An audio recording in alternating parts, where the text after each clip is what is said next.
Want to be able to set up a check-in command with Streamer.bot? This is how. So first off, you want to right click here in this white space where all my other commands are, and on the right click there is an add action. This will bring up this little add action taskbar. You want to give it a name. I've named it check-in and I've put it in my group for channel points. First off, we want to add target info. This is for the user, which will grab all the information that is needed for this command. This is personalized to each user that uses it, so everyone will have a different response. All you need to pick is user and then click OK. Next, we want to add in the Twitch send message. This is the message that will be seen in the Twitch chat. As you can see, we've got target user and user counter. This brings up the correct information we need.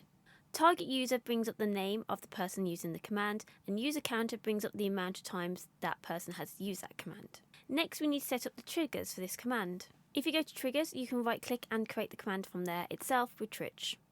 And this will just be a reward redemption. When we create the redemption, this is where we put all the information. So you want to put the title of what it's called, so check-in. The prompt is just so chat users know what exactly this reward does. Now, to actually get the user information, you want to persist per user counter. This brings up the amount of times that person has used that specific command. This is what we use if we want to make sure we got the right number that person has used that command. And this is what I use for the check-in.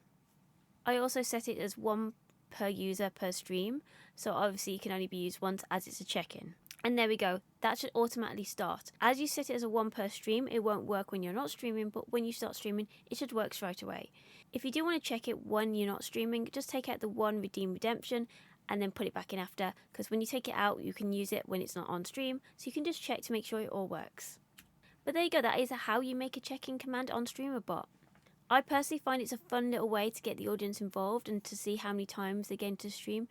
And it's fun for you because you can see how many people actually return to you, and especially when you've got that one-to-one. And it's pretty cool. I hope this video was beneficial to you. I will try and do more Streamer.bot updates and tutorials once I know new things. I always find this is helpful for me to look back on. Thank you so much for watching this video. If you did enjoy it, please click the subscribe button. It'd be greatly appreciated. See you later, guys.